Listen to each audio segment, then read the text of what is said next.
আসসালামু আলাইকুম। সবাই কেমন আছেন? আশা করি আল্লাহর রহমতে সবাই ভালো আছেন। আমরা সবাই কমবেশি শিং মাছ পরিষ্কার করতে একটু ভয় পাই। অনেকেই মনে করেন এটি খুব ঝামেলার কাজ।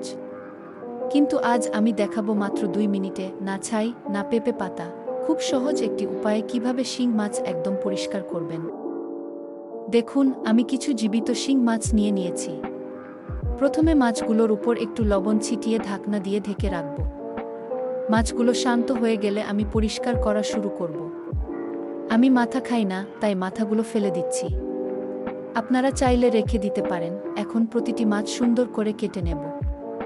কাটা হয়ে গেলে ভালো করে কয়েকবার পানি দিয়ে ধুয়ে নেব, যাতে সব ময়লা পরিষ্কার হয়ে যায়। এরপর পানি ভালোভাবে ঝরিয়ে নেব। এবার আসছে আজকের গোপন টিপস। মাছের মধ্যে 2 টেবিল চামচ চুন দিয়ে ভালোভাবে মাখিয়ে নিন। কিছুক্ষণ পর দেখবেন হাত দিয়ে হালকা ঘষতেই চামড়া খুব সহজে উঠে যাচ্ছে। কোনো ঘষাঘষি বা বাড়তি ঝামেলা নেই। অল্প সময়েই শিং মাছ একদম দুধের মতো সাদা, পরিষ্কার এবং ঝকঝকে হয়ে যাবে। এরপর পরিষ্কার পানি দিয়ে মাছগুলো কয়েকবার ভালোভাবে ধুয়ে নেব, যাতে চুনের কোনো অংশ না থাকে।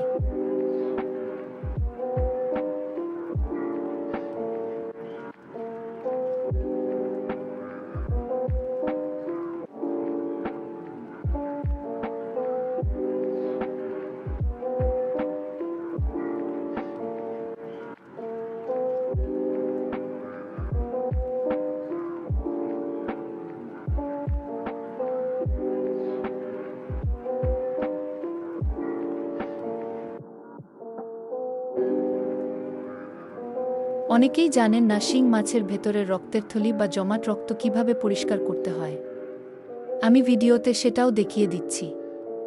এই অংশটি ভালোভাবে পরিষ্কার করলে মাছের কাঁচা গন্ধ অনেকটাই কমে যায়। আলহামদুলিল্লাহ, দেখুন আমার শিং মাছগুলো কত সুন্দর পরিষ্কার হয়েছে, একদম দুধের মতো সাদা।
নতুন নতুন রান্নার ভিডিও পেতে চ্যানেলটি সাবস্ক্রাইব করতে ভুলবেন না। সবাই ভালো থাকবেন, সুস্থ থাকবেন। আল্লাহ হাফেজ। আসসালামু আলাইকুম।